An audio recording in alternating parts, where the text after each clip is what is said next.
ہم بات کر رہے ہیں الصلاۃ پر۔ الصلاۃ کیا ہے؟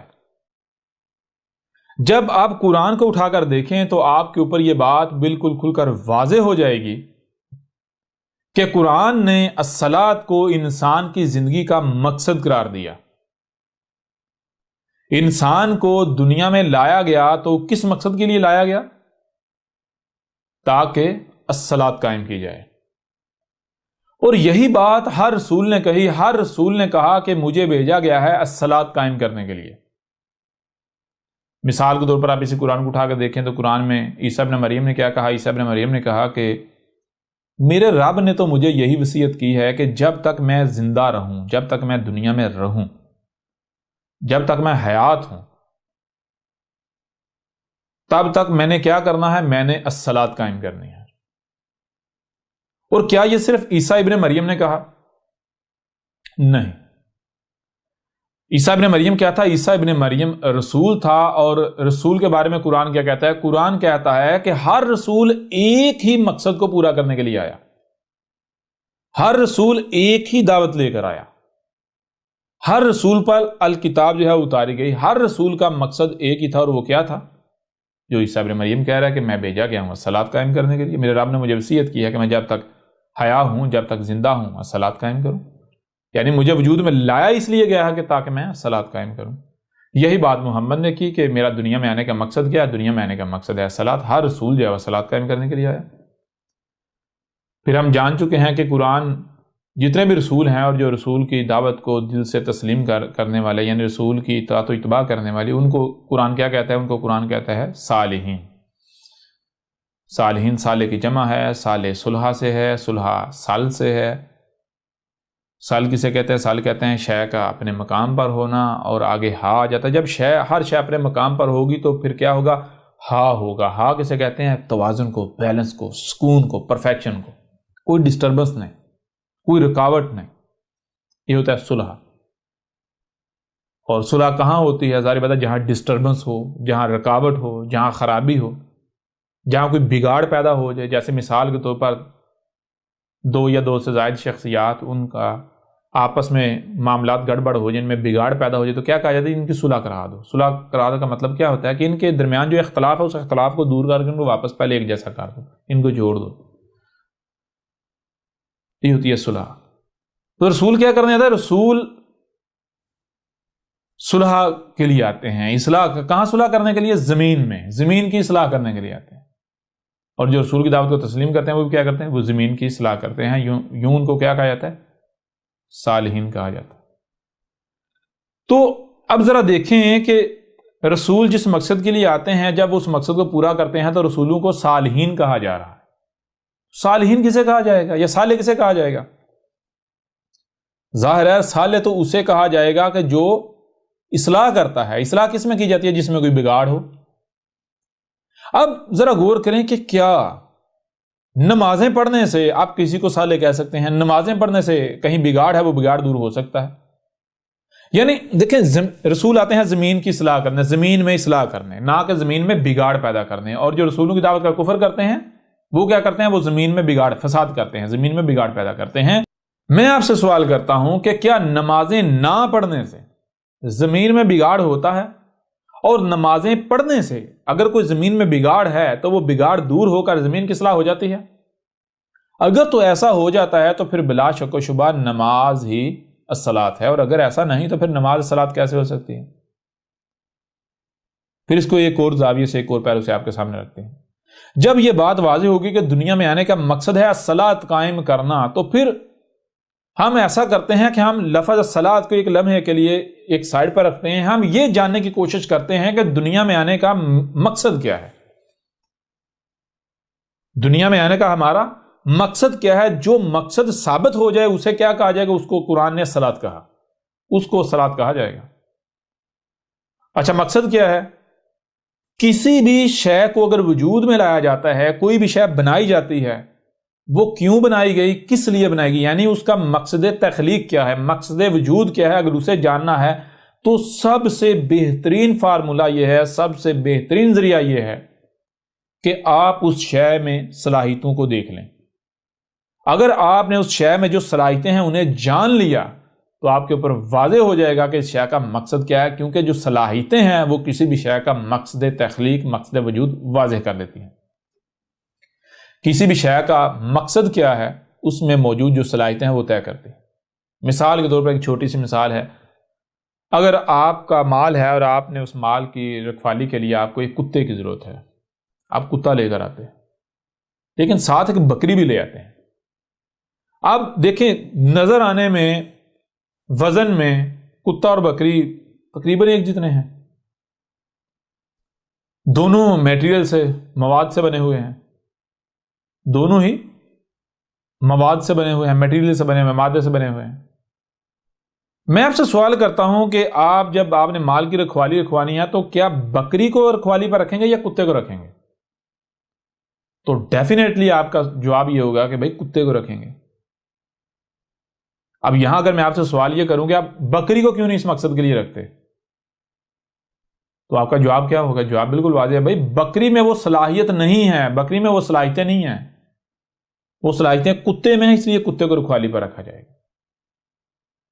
یعنی ایسا نہیں ہے کہ وہ کتا ہے تو کتے کو، اس کا کتا ہونا رکھوالی اس کا مقصد طے کرتا نہیں، بلکہ کتے میں وہ صلاحیتیں ہیں۔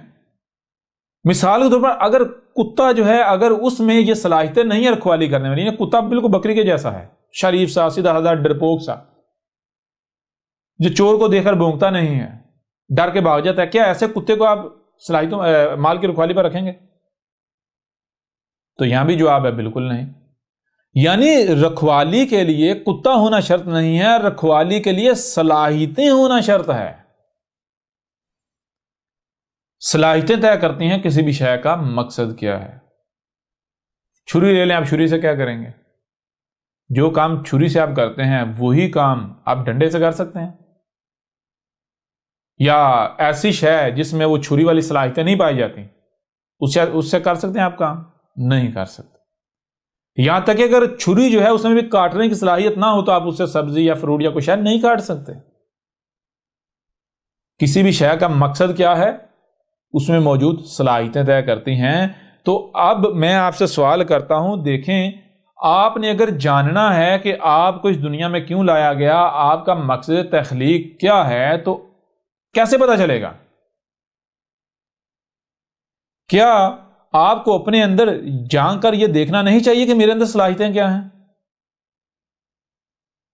جب صلاحیتیں طے کرتی ہیں کسی کا مقصد تخلیق کیا ہے، مقصد وجود کیا ہے، تو پھر ڈیفینیٹلی آپ کے اوپر یہ لازم ہے کہ آپ سب سے پہلے یہ کرو کہ اپنے اندر جان کو دیکھو کہ آپ میں کیا صلاحیتیں ہیں۔ جس دن آپ نے اپنی صلاحیتوں کو پہچان لیا، جان لیا، آپ کے اوپر بالکل کھل کر واضح ہو جائے گا کہ آپ کا دنیا میں آنے کا مقصد کیا ہے۔ چلیں ہم جانتے ہیں، ان صلاحیتوں کو جانتے ہیں، سامنے رکھتے ہیں جو صلاحیتیں جتنے بھی بشر ہیں ان میں کامن ہیں، مشترک ہیں۔ اچھا وہ کیا ہیں؟ دیکھیں آپ کے پاس سننے کے لیے کان ہیں، کان لگے آپ کو۔ اچھا کانوں کا کیا مقصد ہے؟ تو کسی کو بھی بتانے کی ضرورت نہیں ہے، ہر ایک کے اوپر واضح ہے کہ بھائی کانوں کا مقصد کیا ہے۔ کانوں سے سننے کی صلاحیت ہے، اس لیے کانوں کا مقصد کیا ہے؟ کانوں سے سننا۔ آپ کو آنکھیں دی گئی تو آنکھوں کا کیا مقصد ہے؟ آنکھوں سے دیکھنے کی صلاحیت ہے، تو آنکھوں سے کیا کیا جائے گا؟ دیکھا جائے گا۔ لہذا آنکھیں کس مقصد کے لیے؟ آنکھیں دیکھنے کے لیے ہیں۔ یعنی کان زمین نرم کرنے کے لیے نہیں ہے، کان بولنے کے لیے نہیں ہے، کان کس لیے؟ سننے کے لیے۔ آنکھیں کس لیے؟ سننے کے لیے۔ کیوں؟ کیونکہ کانوں میں سننے کی صلاحیت ہے، آنکھوں میں دیکھنے کی صلاحیت ہے۔ کیا صرف آپ میں یہی دو صلاحیتیں؟ نہیں بھائی، جو ہم سنتے ہیں اور دیکھتے ہیں اس سے سمجھنے کی صلاحیت بھی دی گئی ہمیں، ہمارے اندر سمجھنے کی بھی صلاحیت ہے۔ اچھا کیا صرف یہی ہے؟ نہیں، بولنے کی صلاحیت بھی ہے۔ کیا یہی ہے؟ نہیں، اور ہے کیا؟ عمل کرنے کی صلاحیت بھی ہے۔ یعنی ہاتھ ہیں، ہاتھوں سے کیا صلاحیت؟ ہاتھوں میں کیا صلاحیت ہے؟ ہاتھوں میں صلاحیت یہ ہے کہ ہاتھوں سے ہم جو اشیاء ہیں ارد گرد جو بھی ہے، ہم ان اشیاء کو پکڑ سکتے ہیں، ادھر کر سکتے ہیں، ادھر کر سکتے ہیں، کسی مقام پر رکھ سکتے ہیں، کسی مقام یعنی ادھر ادھر کر سکتے ہیں، کچھ بھی کر سکتے ہیں۔ بس اتنا ہی ہے، اس کے علاوہ اور بھی کوئی ہے؟ ٹانگیں بھی دی گئی ہیں۔ ٹانگوں کا کیا کام ہے؟ ٹانگوں سے ہم اپنے ان کانوں کو، اپنی ان آنکھوں کو، اپنی زبان کو، اپنے ہاتھوں کو، یعنی اپنے وجود کو کہیں لے کر جانا ہے تو لے کر جا سکتے ہیں۔ یعنی مثال کے طور پر دور سے ہمیں آواز آ رہی ہے، بچاؤ بچاؤ بچاؤ بچاؤ، دور سے آواز آ رہی ہے۔ اب یہ جو آواز ہم سن رہے ہیں تو ہمارا دماغ سمجھ رہا ہے، کیا سمجھ رہا ہے؟ ہمارا دماغ ہمیں یہ بتا رہا ہے یہ جو آواز آ رہی ہے اس کا مطلب یہ ہے کہ کوئی شخص ہے جو کہ مصیبت میں، تکلیف میں ہے، وہ تکلیف میں ہے، مصیبت کا شکار ہے، اور وہ مدد مانگ رہا ہے کہ اسے اس تکلیف سے نکالا جائے۔ کوئی ہے آس پاس جو اسے اس تکلیف سے نجات دلائے؟ مدد مانگ رہے۔ اب مدد کس سے کی جائے گی؟ ظاہر ہے مدد تو ہاتھوں سے کی جائے گی۔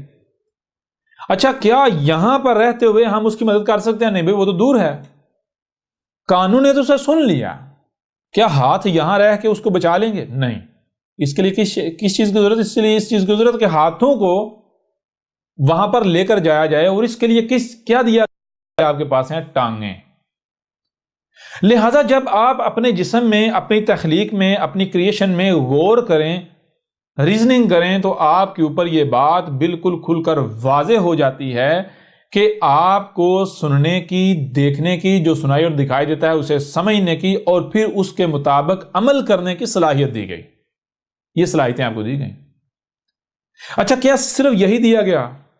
تو آگے واضح ہوتا ہے نہیں، صرف یہی نہیں دیا گیا، بلکہ بہت ساری اشیاء کے اوپر ہمیں اختیار بھی دیا گیا۔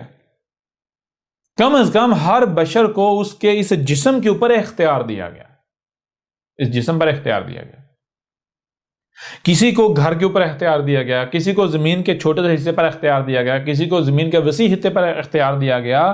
لہٰذا یعنی کہ کیا چیز نظر آ رہی ہے؟ نظر یہ آ رہا ہے، مثال کے طور پر چھوٹی سی میں مثال آپ کے سامنے رکھتا ہوں کہ اگر غور کریں، آپ کو جو ہے وہ کچھ دیا جاتا ہے، آپ کو ہتھوڑا دیا جاتا ہے، آپ کو ہتھوڑا دیا جاتا ہے، اور ایک پتھر دیا جاتا ہے آپ کو، یعنی ایک پتھر آپ کے اختیار میں دیا جاتا ہے، ساتھ دیا جاتا ہے ہتھوڑا آپ کو، تو اس کا مقصد کیا ہوگا؟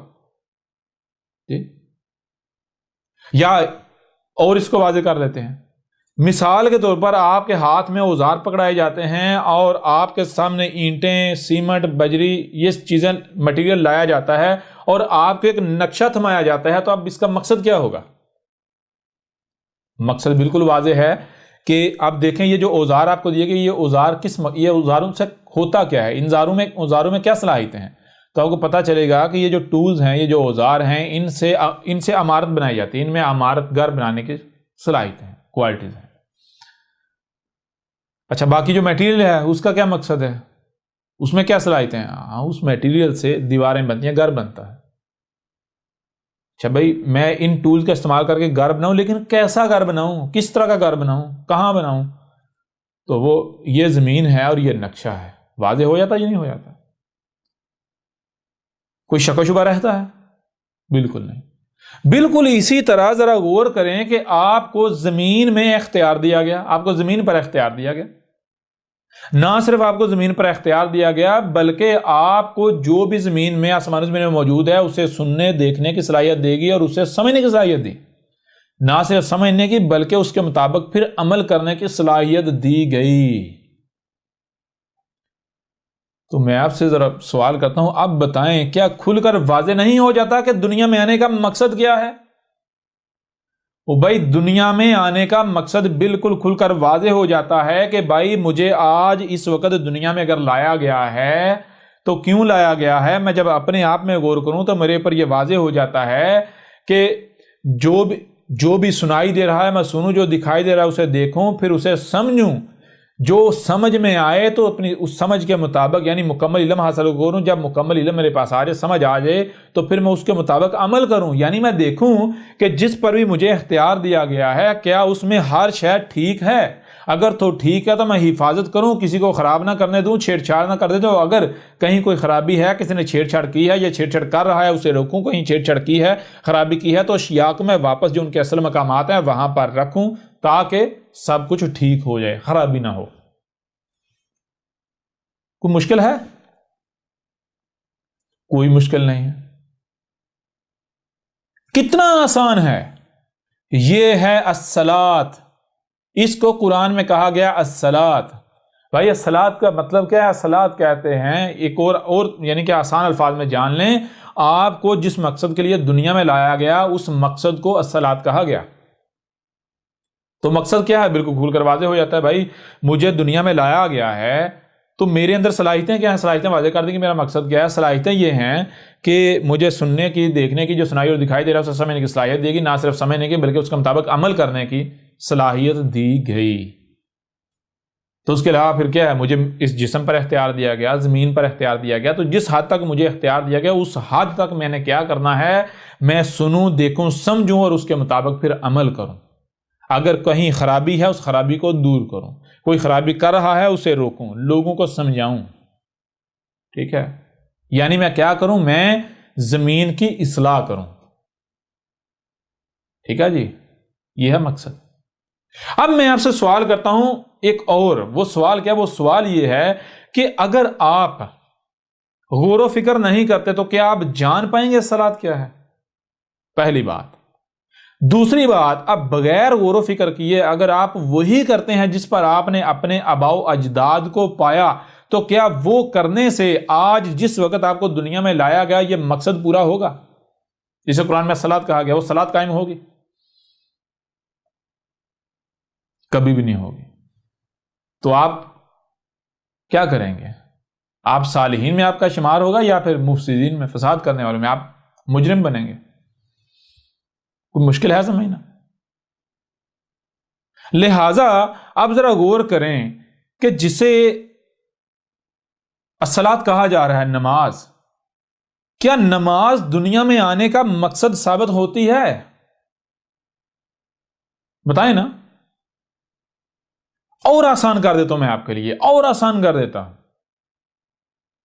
اس قرآن کو اٹھا کر دیکھیں. آپ تو قرآن کو ماننے کے دعوے دار ہیں نا. آپ کہتے ہیں نا ہم اس قرآن کو مانتے ہیں. آپ اس قرآن کو ماننے کے دعوے دار ہیں. اس قرآن میں کیا لکھا ہوا ہے؟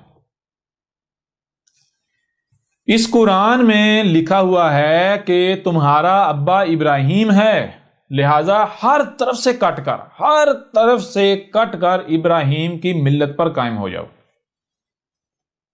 ملت کسے کہتے ہیں؟ ملت کہتے ہیں جیسے ابراہیم نے زندگی گزاری، جیسے ابراہیم نے حق پہچانا، جیسے ابراہیم پیدائش سے لے کر موت تک دنیا میں رہا، بالکل ویسے تم نے کرنا ہے. یہ ہے ابراہیم کی ملت. اب ذرا ابراہیم کی زندگی میں غور کریں. کیا ابراہیم نے وہی کیا تھا جو ہم کر رہے ہیں، جو آپ کر رہے ہیں؟ غور کریں ذرا.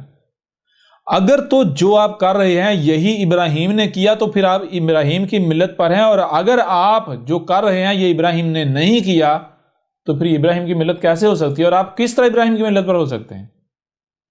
پھر آپ قرآن کا کفر کرنے والوں میں سے نہیں ہیں.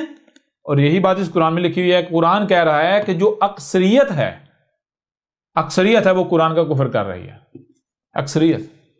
اکثریت جو ہے وہ زبان سے تو کہتی ہے ہم قرآن کی بات مانتے ہیں لیکن عملاً نہیں مانتے، قرآن کے قریب بھی نہیں آتے. قرآن کہہ رہا ہے کہ جتنا اس قرآن کے قریب لایا جاتا ہے یہ اتنا دور بھاگتے ہیں، جتنا ان کے اوپر قرآن بیان کیا جاتا ہے، کھولا جاتا ہے، یہ اتنا قرآن سے دور بھاگتے ہیں. اچھا، اب ابراہیم کی ملت کیا؟ ابراہیم نے کیا کیا تھا؟ ابراہیم پیدا ہوا بالکل اسی طرح جیسے آپ پیدا ہوئے ہیں. ابراہیم پلا بڑا ایسے ہی جیسے آپ پلتے بڑھتے ہیں. یہ کام بشر جو ہے وہ پلتا بڑھتا ہے. جیسے آپ پیدا ہوتے ہیں تو بچپن میں 100% پیدا ہوتے ہی 100% والدین کے یا بڑوں کو محتاج ہوتے ہیں. بالکل اس طرح ابراہیم بھی محتاج تھا. جو والدین یا جن کا محتاج تھا ابراہیم، جو وہ کھلاتے تھے وہی کھاتا تھا، جو وہ پلاتے تھے وہی پیتا تھا، جو وہ پہناتے تھے وہی پہنتا تھا. جب پیدا ہوا 100% ان کا محتاج تھا. ایک رائی برابر بھی خود کفیل نہیں تھا. لیکن جیسے جیسے بڑا ہوتا گیا، وقت گزرتا گیا، بڑا ہوتا گیا تو ابراہیم خود مختار ہوتا گیا. تو جس قدر ابراہیم خود مختار ہوتا گیا اس قدر اپنے بڑوں کی محتاجی اس کی ختم ہوتی گئی. ٹھیک ہے جی. اب ہوتا کیا ہے، ایک وقت آتا ہے کہ جب ابراہیم مکمل طور پر با اختیار ہو جاتا ہے. وہ کھا خود رہا ہے، کھانے کے لیے والدین کا یا بڑوں کا محتاج نہیں ہے، پینے کے لیے بڑوں کا محتاج نہیں ہے، چلنے کے لیے بڑوں کا محتاج نہیں ہے. سننے کے لیے، دیکھنے کے لیے، کھانے کے لیے، پینے کے لیے، پہننے کے لیے، ہر لحاظ سے وہ خود مختار ہو چکا ہے، لیکن وہ دیکھتا ہے، وہ کہتا ہے کہ بھائی میرا آنے کا دنیا میں آنے کا مقصد کیا ہے؟ مجھے دنیا میں لایا گیا، بڑا کیا گیا، جب مجھے اتنا بڑا کر دیا، میرا مقصد کیا ہے؟ اب جب مقصد کو تلاش کرنا شروع کیا تو دیکھا کہ بھائی وہ کہہ رہا ہے یہ مقصد ہے، یعنی دین یہ ہے، وہ کہہ رہا ہے دین یہ ہے، وہ کہہ رہا ہے دین، اور ہر کا معاملہ کیا ہے؟ ہر ایک کا معاملہ یہ ہے کہ ہر ایک یہی دعویٰ کر رہا ہے کہ جو میرا دین ہے یہی حق ہے، باقی سارے باطل ہیں، باقی گمراہ ہیں، ہمارا فرقہ، میرا فرقہ حق پر ہے، باقی سارے گمراہ ہیں۔ ابراہیم دیکھتا ہے، کہتا ہے کہ ایسا کیسے ممکن ہے کہ سارے کے سارے ہی حق پر ہوں، سارے کے سارے ہدایت یافتہ ہوں، سب کے پاس حق ہو؟ کیونکہ حق تو کوئی ایک ہی ہو سکتا ہے، یا تو ان میں سے کوئی ایک حق پر ہے، یا پھر یہ سارے کے سارے ہی باطل ہیں، کسی ایک کو بھی حق کا نہیں علم۔ اب ابراہیم کہتا ہے کہ بھائی اب کیسے پتہ چلے گا حق کیا ہے؟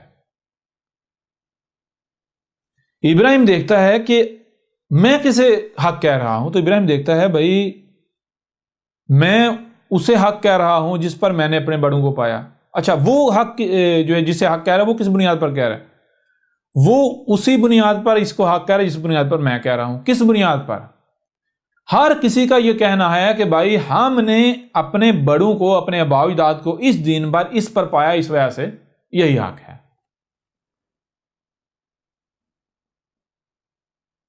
اب ابراہیم غور کرتا ہے، ابراہیم دیکھتا ہے کہ بھائی میں آج صحیح کیا ہے، غلط کیا ہے، میں تو خود مختار ہو چکا ہوں، اس کے باوجود بھی میں آج بھی، یعنی باقی معاملات میں خود مختاری کا اعلان کر رہا ہوں، خود مختاری کا دعویٰ کر رہا ہوں، کھا خود رہا ہوں، پی خود رہا ہوں، دیکھ خود رہا ہوں، سن خود رہا ہوں، چل رہا ہوں، سب کچھ خود کر رہا ہوں۔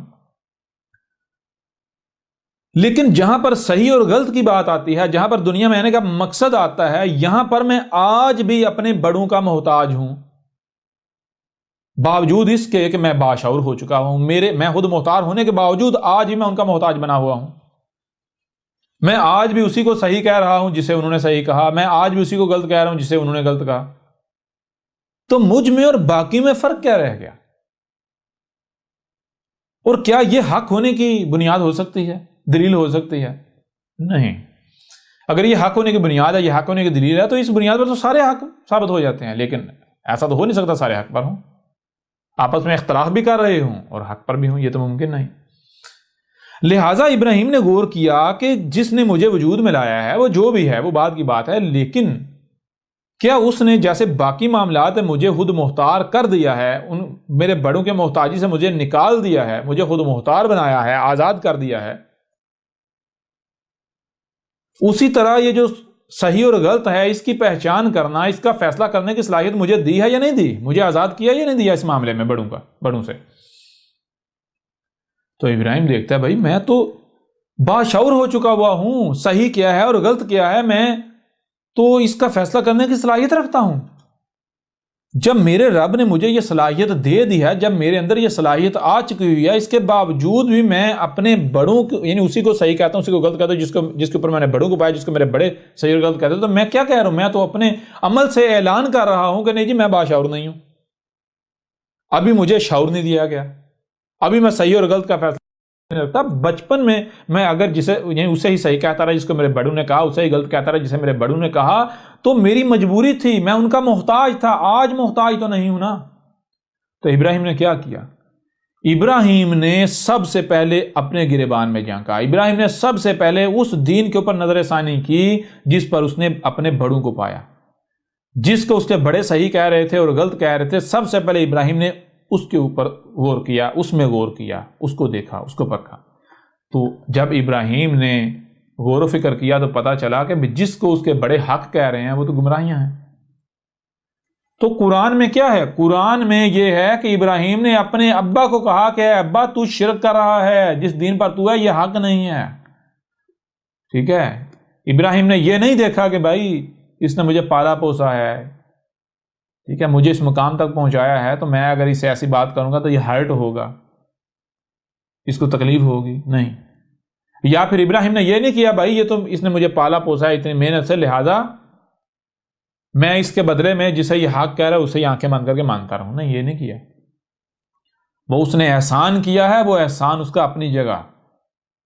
احسان کا بدلہ احسان ہے. جیسے میں جب محتاج تھا تو اس نے مجھے تکالیف سے بچایا.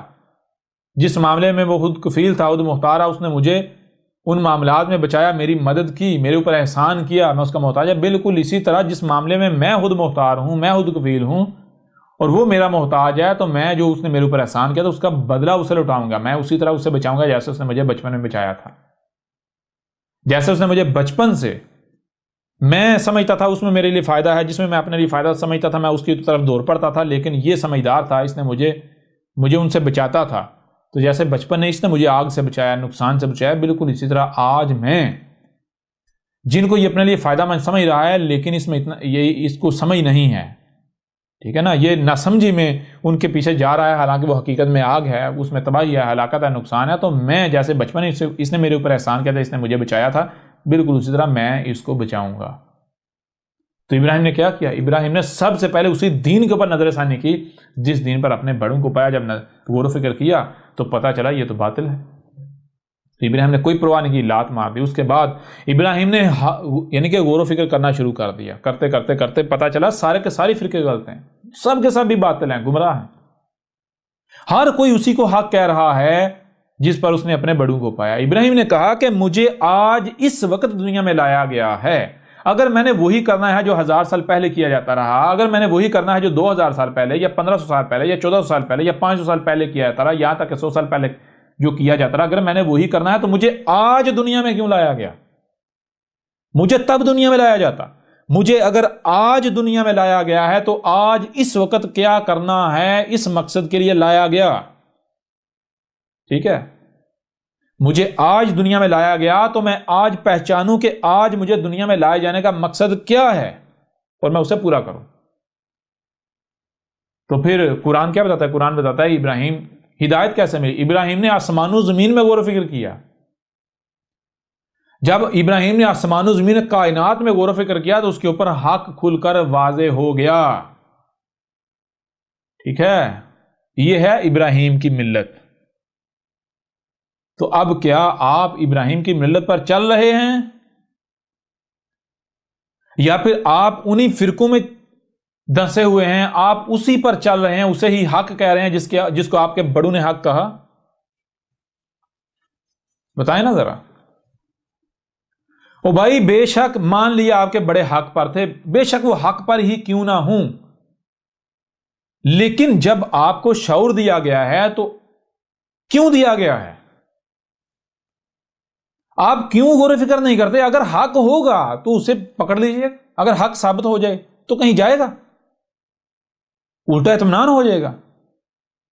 لیکن کہیں ایسا نہ ہو کہ وہ باطل ثابت ہو جائے اور آپ آنکھیں بند کر کے دگڑ دگڑ دگڑ لگے رہیں اور کل کو سوائے پچھتاوے کو کچھ نہ رہے. جی، کس کا نقصان ہوگا؟ کسی دوسرے کا نقصان ہوگا.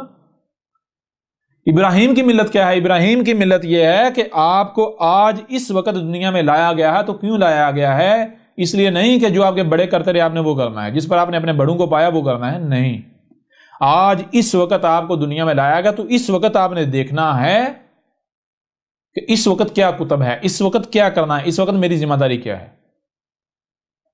ٹھیک ہے، چھوٹی سی مثال سے سمجھ لیں. مثال کے طور پر آپ کو گاڑی کی ڈرائیونگ آتی ہے، آپ کو ساتھ والی سیٹ پر بٹھا دیا جاتا ہے اور ڈرائیونگ سیٹ پر کوئی دوسرا بیٹھ گیا. وہ ڈرائیونگ کر رہا ہے، روڈ بالکل صاف ستھرا ہے، موٹر وے کے اوپر جا رہا ہے، ہائی وے کے اوپر صاف ستھرا کلیئر روڈ ہے، اور بورڈ لگا ہوا ہے جناب 120 کلومیٹر فی گھنٹہ کی رفتار سے، یا پھر انلمیٹڈ سپیڈ جو ہے وہ بورڈ لگا ہوا ہے کہ انلمیٹڈ سپیڈ ہے، جتنی چاہے سپیڈ سے آپ رفتار سے گاڑی چلا سکتے ہیں. جو بندہ ڈرائیونگ کر رہا ہے وہ 200-250 کلومیٹر فی گھنٹے کی رفتار سے گاڑی ڈرائیو کر رہا ہے. اب 400-500 کلومیٹر گاڑی ڈرائیو کرنے کے بعد کیا ہوتا ہے کہ وہ بریک لگاتا ہے اور ڈرائیونگ سیٹ سے اتر کر آپ کو کہتا ہے بھئی آپ ڈرائیونگ سیٹ پر آ جائیں. اب میں آپ سے سوال کرتا ہوں کہ کیا آپ نے اسی طرح گاڑی ڈرائیو کرنی ہے؟ بالکل وہی کرنا ہے جو وہ پہلے والا کر رہا تھا، پہلے والا ڈرائیور کر رہا تھا. جی، یا پھر آپ نے دیکھنا ہے کہ جب آپ کو اسٹیئرنگ دیا گیا ہے اس وقت روڈ کیسا ہے، آپ کہاں موجود ہیں، کتنی سپیڈ الاؤ ہے، اور اس کے مطابق ڈرائیونگ کرنی ہے۔ یا پھر آپ نے دیکھا کہ بھائی پیچھے وہ تو 250 کلومیٹر فی گھنٹے کی رفتار سے آ رہا تھا، لہذا میں بھی 250 کلومیٹر فی گھنٹے کی رفتار سے گاڑی جاری رکھوں گا۔ حالانکہ جب وہ شخص اسٹیئرنگ سے اترا ہے، کب اترا ہے؟ تب اترا ہے جب آگے روڈ جو ہے وہ خراب ٹوٹا پھوٹا روڈ آ گیا ہے، کھڈے ہیں، ایسا روڈ آ گیا ہے۔ تو ایسی صورت میں میں آپ سے سوال کرتا ہوں، اگر آپ بالکل اسی طرح گاڑی چلائیں گے، وہی سیم ٹو سیم وہی کریں گے جو پہلے والا ڈرائیور کر رہا تھا، تو نتیجہ کیا نکلے گا؟ گاڑی صحیح سلامت رہے گی یا پھر آپ گاڑی کو تباہ کر کے رکھ دیں گے؟ جی، وہ بھی ڈرائیونگ کر رہا تھا، آپ نے بھی ڈرائیونگ کرنی ہے، لیکن ڈرائیونگ کیسے کرنی ہے؟ نقل نہیں کرنی، آپ نے اس کی نقل نہیں کرنی کہ جیسے وہ ڈرائیو کر رہا تھا آپ نے بھی اسی طرح کرنی ہے، نہیں، بلکہ آپ نے دیکھنا ہے کہ مجھے جب اسٹیئرنگ پر بٹھایا گیا ہے، ڈرائیونگ سیٹ پر بٹھایا گیا ہے، تو میں کہاں پر موجود ہوں، روڈ کیسا ہے، یہاں پر کتنی سپیڈ جو ہے وہ الاؤ ہے، کتنی رفتار کی اجازت ہے، جی، حد رفتار کیا ہے، حد رفتار۔ تو آپ نے جو حالات و واقعات ہیں اس کا مشاہدہ کرتے، اس کی ریزننگ کرتے، اسے جانتے، اس کے مطابق ڈرائیونگ کرنی ہے، نہ کہ آپ نے اس کی نقل کرنی ہے۔ اگر آپ نے نقل کی پیچھے والے کی تو آپ گاڑی کو تباہ کر کے رکھ دیں گے۔ بالکل اسی طرح ایک طرف آپ خود مانتے ہیں کہ انسان جو ہے اسے جناب زمین پر خلیفہ نائب بنایا گیا۔ نائب کا مطلب کیا ہے؟ زمین کا اختیار دیا گیا آپ کو۔ یہ زمین گویا کہ ایک گاڑی ہے، یہ زمین گویا کہ ایک گاڑی ہے۔ پہلے اس زمین کی ڈرائیونگ سیٹ پر آپ کے آباء و اجداد تھے، آج اس کی ڈرائیونگ سیٹ پر آپ ہیں۔ آپ ذرا غور کریں، اگر آپ اسی طرح ڈرائیونگ کریں گے جس طرح آپ کے آباء و اجداد نے کی، تو اس کا زمین کا، اس گاڑی کا انجام کیا ہوگا؟ آج دیکھیں زمین آپ کو، یعنی گاڑی، یہ جو زمین بطور ایک گاڑی لے لیں، یہ گاڑی آپ کو ملی کس حالت میں ملی؟ زلزلے آ رہے ہیں، طوفان آ رہے ہیں، آندھیاں آ رہی ہیں، سونامی آ رہے ہیں، سیلاب آ رہے ہیں، ہلاکتیں آ رہی ہیں، بیماریوں کا سیلاب ہے، جنگ و جدل، تفرقہ، عدم برداشت۔ یہ کس وجہ سے ہے؟ اگر آپ کے آباء و اجداد نے اس گاڑی کی ڈرائیونگ ٹھیک طریقے سے کی ہوتی تو زمین میں یہ فساد ہوتا، گاڑی لڑکھڑا رہی ہوتی، گاڑی ہر طرف سے تباہی سے دوچار ہوتی، کھڑکھڑا رہی ہوتی، لڑکھڑا رہی ہوتی؟ نہیں۔ یہ چیز بھی بالکل کھول کر واضح کرتی ہے کہ آپ کے آباء و اجداد جس طرح اس کی ڈرائیونگ کرتے رہے، وہ فساد کرتے رہے، انہوں نے تباہی مچا دیا، اگر آپ وہی کریں گے تو نتیجہ کیا نکلے گا؟ آپ کے آباء و اجداد جسے الصلاۃ کہہ رہے تھے، الصلاۃ کے نام پر جو کر رہے تھے، اگر وہ واقعتاً الصلاۃ ہوتی تو اس سے زمین کی اصلاح ہوتی یا زمین میں بگاڑ آتا؟ آج یہ زمین کی حالت ہوتی۔ اگر آپ کے آباء و اجداد واقعتاً جو آپ کے خلف تھے، جو آپ سے پہلے والے تھے، آپ کے سلف، یہاں سے اگر آپ کے آباء و اجداد جو کہ آپ کے سلف تھے، اگر انہوں نے ٹھیک سے ڈرائیونگ کی ہوتی، اگر انہیں الصلاۃ قائم کی ہوتی، تو کیا آج زلزلے آتے، طوفان آتے، آندھیاں آتی، سونامی آتے، بیماریاں ہوتی، جنگ و جدل ہوتا، تفرقہ ہوتا، اختلافات ہوتے، لوگ ایک دوسرے کو قتل کرتے، یہ نفرتیں ہوتی، عدم برداشت ہوتی، لوگ ایک دوسرے کو گالیاں دیتے، عقلیں ماؤ ہو چکی ہوتی، زمین کی جو حالت ہے، زمین جہنم بن چکی ہے، زمین کی یہ حالت ہوتی، زمین جہنم بنتی۔ وہ بھائی الصلاۃ قائم کرنے سے زمین کی جو اصلاح ہوتی ہے، زمین میں اصلاح ہوتی ہے۔ اگر آپ کہتے ہیں وہی الصلاۃ ہے جس پر ہم نے اپنے آباء و اجداد کو پایا، جس کو ہمارے آباء و اجداد الصلاۃ کہہ رہے تھے، تو پھر ذرا غور تو کریں، کیا وہ الصلاۃ ثابت ہوتی ہے؟ اور آپ وہی کرتے ہیں تو کیا زمین کی اصلاح ہوگی یا پھر زمین مزید جہنم ہی بنے گی؟ اگر آپ اسی طرح ڈرائیونگ کریں گے جیسے آپ کے جو سلف تھے انہوں نے کی، تو نتیجہ کیا نکلے گا؟ آج آپ اس گاڑی کی حالت نہیں دیکھ رہے۔ اس سے بھی بڑھ کر واضح ہو سکتا ہے۔ او بھائی الصلاۃ کیا ہے؟ الصلاۃ ہے آپ کے دنیا میں آنے کا مقصد۔ دنیا میں آنے کا مقصد کیا ہے؟ کسی بھی شے کا مقصد کیا ہے؟ کسی بھی شے کا مقصد وجود، مقصد تخلیق کیا ہے؟ اس کو جاننا ہے، پہچاننا ہے، تو اس کا بہترین اور آسان فارمولہ ہے کہ شے میں موجود صلاحیتوں کو جان لیا جائے۔ جب آپ شے میں موجود صلاحیتوں کو پہچان لیں گے، جان لیں گے، تو صلاحیتیں خود بخود کھول کر واضح کر دیں گی کہ اس شے کا مقصد وجود کیا ہے، اس شے کا مقصد تحلیق کیا ہے۔ اگر تو آپ کے اندر جو صلاحیتیں، آپ کو جو صلاحیتیں گی کہ یہ صلاحیتیں یہ کہتی ہیں کہ بھائی ان صلاحیتوں سے نماز پڑھی جا سکتی ہے، ان صلاحیتوں سے نماز پڑھی جا سکتی ہے، نماز پڑھنا ہی ان صلاحیتوں کا مقصد ہے، تو پھر ٹھیک ہے نمازیں پڑھیں۔ اور اگر یہ صلاحیتیں واضح کرتی ہیں کہ بھائی یہ نماز جو ہے یہ تو خرافات میں سے ہے، یہ تو دجل ہے، یہ تو فراڈ ہے، یہ تو لغو ہے، یہ تو لعب ہے، ٹھیک ہے، یہ تو جہالت ہے، یہ تو گمراہی ہے، تو پھر کیوں یہ کیا جائے گا؟ جب مجھے یہ بتائیں، جب آپ کہتے ہیں ہم تو اسی پر چلیں گے جس پر ہم نے اپنے بڑوں کو پایا، ہم جی نماز کو صلاۃ کیوں کہتے ہیں؟ اس لیے کہتے ہیں کیونکہ ہمارے بڑوں نے اسے صلاۃ کیا، تو کیا یہ ابراہیم کی ملت ہے؟ اگر یہی ابراہیم کرتا جو آپ کر رہے تھے، تو کیا ابراہیم کو آپ کا ابا بنایا جاتا، امام بنایا جاتا؟ جی غور تو کریں، کیوں نہیں غور کرتے آپ اندھوں کی طرح دوسروں کے پیچھے دگڑ دگڑ دگڑ دگڑ دگڑ چلے جا رہے ہیں، جو بھی آپ کے اوپر حق واضح کرتا ہے آپ اسے گالیاں دیتے ہیں، اس کے ساتھ دشمنی کرتے ہیں۔ جب آپ کے ابا گمراہ ثابت ہو رہے ہیں، ابراہیم نے اپنے ابا کو نہیں بخشا، ابراہیم کا ابا غلط ثابت ہوا تو ابراہیم نے پرواہ نہیں کی، اور آپ جن سے آپ کا کوئی تعلق نہیں ہے وہ کب کے مر کھپ چکے ہوئے ہیں، وہ کوئی 1000 سال پہلے، 1200 سال پہلے، 1300 سال پہلے، 500 سال پہلے، 600 سال پہلے، 100 سال پہلے، آپ اندھو کی طرح ان کے پیچھے چل رہے ہیں۔ وہ تو خود گمراہ تھے، اگر وہ حق پر ہوتے تو بھائی امت جو ہوتی ہے کیا ہوتی ہے؟ امت وہ ہوتی ہے جنہیں زمین کا اختیار دیا جاتا ہے۔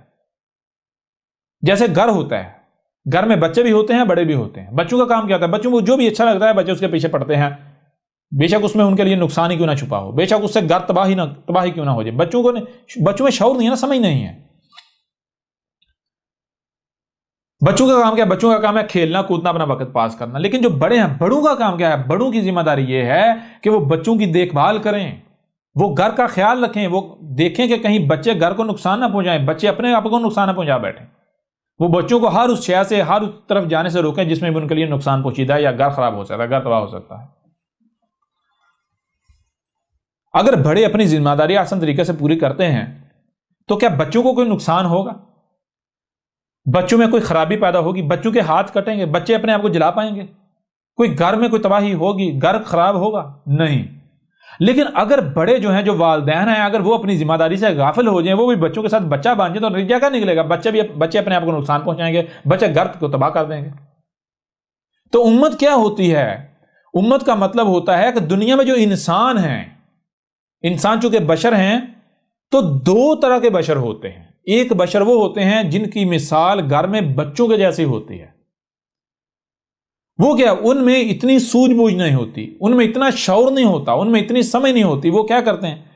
ان کو جو بھی اچھا لگتا ہے، یعنی وہ ظاہر کو دیکھتے ہیں، باطن کا ان کو پاس علم نہیں ہوتا، وہ ظاہر میں جو انہیں اچھا لگتا ہے وہ اس کے پیچھے بھاگ پڑتے ہیں، خواہ اس میں ان کے لیے شر کیوں نہ چھپا ہو، وہ ان کے لیے آگ ہی کیوں نہ ہو۔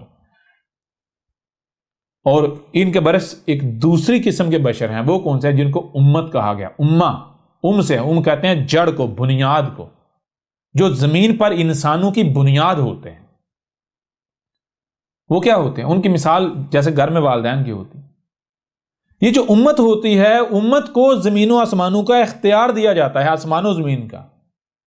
امت کی ذمہ داری ہوتی ہے کہ وہ آسمان و زمین کی نہ صرف دیکھ بھال کریں، بلکہ جو انسان ہیں، انسانوں کو آسمان و زمین میں چھیڑ چھاڑ کرنے سے روکیں، فساد کرنے سے روکیں، انسانوں کو فطرت کے قوانین کے اندر رکھیں، انسانوں کو ایسا ماحول فراہم کریں، ایسا معاشرہ فراہم کریں کہ انسان جو ہے وہ اپنی حقیقت کو پہچانے، حق کو پہچانے۔ یہ ہے امت کا مقصد۔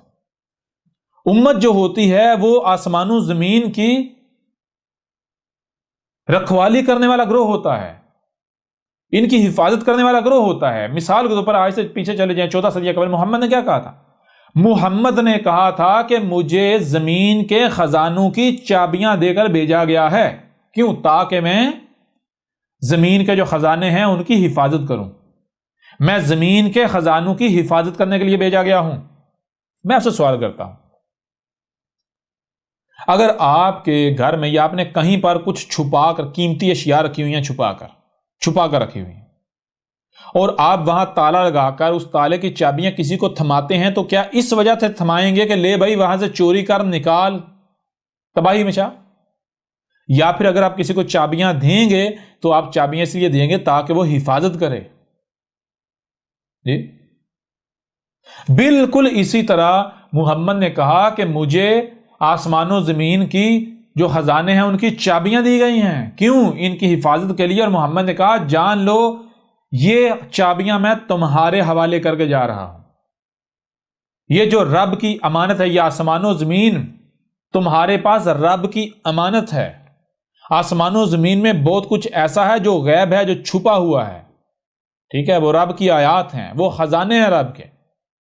تمہاری ذمہ داری ہے، تمہارا مقصد ہے ان کی حفاظت کرنا. جب تک تم ان کی حفاظت کرو گے زمین جنت بنے گی.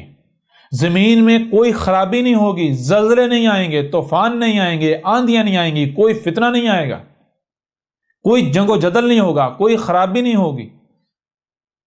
اور اگر تم نے اس امانت میں خیانت کی، تم نے ان چابیوں کو گما دیا یا کسی کو دے دیا، دشمن کو دے دیا، بچوں کے ہاتھ یہ چابیاں دے دیں، تو تم مجرم ہو. تو آج ہم کیا کر رہے ہیں؟ اب امت کا مقصد تھا آسمان و زمین کی حفاظت کرنا. آسمان و زمین میں جو رب کے پوشیدہ خزانے ہیں ان کے اوپر پہرا دینا مقصد تھا، تاکہ جو انسان ہیں جن کی آسمان و زمین میں ایسی مثال ہے جیسا گھر میں بچوں کی مثال ہوتی ہے، انسان جو ہیں ان کے پیچھے نہ پڑتے، انسان ان کو نکالتے نہ. کیوں؟ آسمان و زمین میں ایک توازن قائم کیا گیا، المیزان وضع کیا. اس قرآن کو اٹھا کر دیکھیں، پورے کا پورا قرآن بار بار واضح کر رہا ہے، جان لو ہم نے آسمان و زمین میں المیزان وضع کیا. کوئی بھی جو سائنٹسٹ ہے، کوئی بھی جو سائنس کا علم رکھنے والا ہے، اس سے پوچھے کیا آسمان و زمین میں توازن نہیں قائم کیا گیا تھا؟ اور کہا کہ جان لو اس میزان میں خسارہ نہیں کرنا.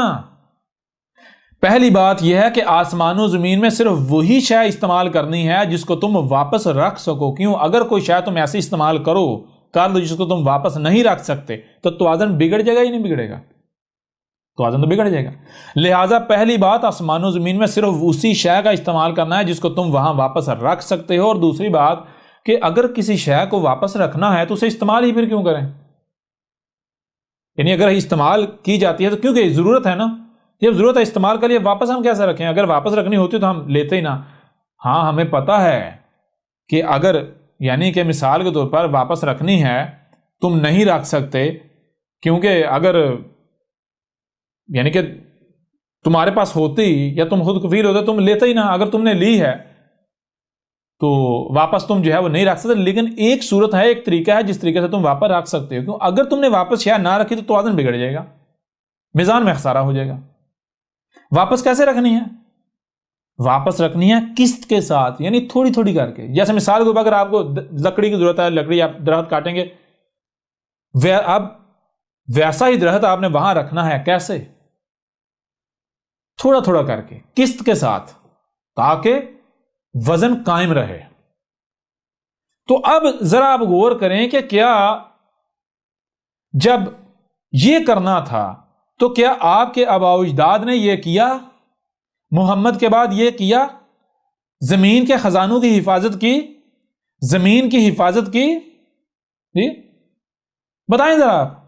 یہ تھی الصلاۃ، اور آپ کیا کر رہے ہیں؟ اب اگر آپ کے آباء و اجداد نے صلاۃ قائم کی ہوتی جو کہ آسمان و زمین کی حفاظت کرنا تھی، تو کیا آج آسمان و زمین میں توازن میں بگاڑ ہوتا؟ زلزلے آتے، طوفان آتے، آندیاں آتی؟ کبھی بھی نہ آتی.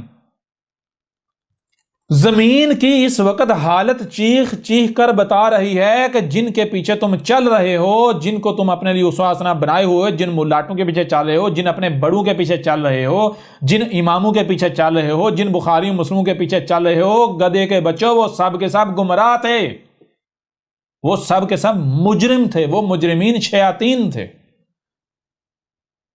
جس کو انہوں نے الصلاۃ کہا وہ الصلاۃ نہیں ہے، بلکہ وہ الصلاۃ کے نام پر فساد ہے۔ وہ جو نماز ہے وہ نماز الصلاۃ نہیں ہے، وہ نماز الصلاۃ سے غافل کر دیتی ہے، غافل کرنے کے لیے ہے۔ تمہارے آباء و اجداد کو بھی اسی نے غافل کیا، ٹھیک ہے؟ اور تم غور کر ہی نہیں، کیا تمہیں ہم نے سننے کے لیے کان نہیں دیے، دیکھنے کے لیے آنکھیں نہیں دی، جو سنائی اور دکھائی دے اسے سمجھنے کی صلاحیت نہیں دی؟ او کیوں نہیں تم سمجھتے؟ او کیا مسئلہ ہے تمہارا؟ او گدھے کے بچوں، آج تمہارے پاس وقت ہے، اگر تم لوگوں نے یہ وقت ضائع کر دیا تو مارے جاؤ گے، غور کر لو۔ تم کہتے ہو کہ ہم ابراہیم کے دین پر ہیں، ابراہیم کی ملت پر ہیں، تم بکواس کرتے ہو، تم جھوٹ بولتے ہو۔ یہ ابراہیم نے کیا تھا، تم تو ابراہیم کے اوپر الزام لگاتے ہو، تم تو قرآن کے اوپر الزام لگاتے ہو، تم تو رسولوں کے اوپر الزامات لگاتے ہو۔ دنیا کی کوئی طاقت نماز کو الصلاۃ ثابت کر دے، یا جس پر تم یعنی کہ چل رہے ہو، جس پر تم نے اپنے آباء و اجداد کو پایا ہے، جو دین تمہارے آباء و اجداد سے تمہیں منتقل ہوا ہے، دنیا کی کوئی طاقت اسے حق ثابت کر دے تو احمد عیسیٰ $100 ٹریلین انعام دے گا، اور اس کے ساتھ جو سزا کہو گے وہ سزا بھگتنے کے لیے احمد عیسیٰ تیار ہے۔ آجو میدان میں۔ اب ذرا بتائیں، دنیا میں آنے کا مقصد کیا ثابت ہوتا ہے؟ الصلاۃ کیا ثابت ہوتی ہے؟ بتائیں ذرا، آسان ہے یا نہیں؟ کوئی مشکل ہے؟ کوئی مشکل نہیں ہے۔ آج آپ کے پاس وقت ہے، غور و فکر کر لیں، ورنہ کل کو آپ کے پاس سوائے پچھتاوے کے اور کچھ نہیں رہے گا۔ آپ چیخیں ماریں گے لیکن پھر وقت ہاتھ سے نکل جائے گا۔ اس قرآن کو اٹھا کر دیکھیں، اس قرآن میں بار بار یہ بات واضح کر دی گئی کہ اے عقل کے اندھو، اے گدھے کے بچوں، اس قرآن میں اساطیر الاولین نہیں ہیں۔ وہ جو قومیں، وہ جو لوگ اس قرآن سے قبل گزر چکے، جو اس سے پہلے تھے، ان کی کہانیاں نہیں ہیں۔ اس قرآن میں ان کی مسلوں سے تمہارا ذکر ہے، تو کہیں آل فرعون کی مسل نہ بن جانا، کہیں جو قوم نوح ہے اس کی مسل نہ بن جانا، کہیں قوم عاد کی مسل نہ بن جانا، کہیں قوم سمود کی، قوم مدین کی، قوم لوط کی، آل فرعون کی مسل نہ بن جانا، ٹھیک ہے؟ جیسے آج یہ تم میں ہم نے اپنا رسول بیس کر دیا، بھیج دیا، جو تمہارے اوپر حق کھول کھول کر واضح کر رہا ہے، آیا ہے البینات کے ساتھ، نہ کہ معجزات کے ساتھ۔ بالکل اسی طرح ہم نے اس سے قبل ہر قوم میں نذیر بیس کیا تھا، متنبہ کرنے والا بیس کیا تھا۔ اور جیسے آج تم کفر و کذب کر رہے ہو اور کہہ رہے ہم تو اسی پر چلیں گے جس پر ہم نے اپنے آباء و اجداد کو پایا، بالکل یہی ان قوموں نے بھی کیا تھا، تو ان کا انجام کیا ہوا تھا؟ اگر آج تم بھی وہی کرتے ہو تو تمہارا انجام کوئی مختلف نہیں ہونے والا، انجام تمہارے سر پر کھڑا ہوا ہے۔ آج تمہارے پاس وقت ہے اور یہ انتہائی کم رہ چکا ہے، عذاب تمہارے بالکل سر کے اوپر آ چکا ہے۔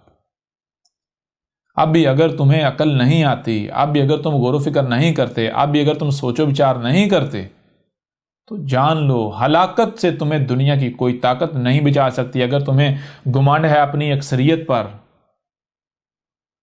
تو پھر پہلی قوموں کو کیا اکثریت بچا سکی تھی؟ اگر تمہیں گمانڈ ہے اپنے اسباب و وسائل پر، اپنی طاقت پر، اپنی قوت پر، تو کیا ان کی طاقت، ان کی قوت، ان کے اسباب ان کو بچا پائے تھے؟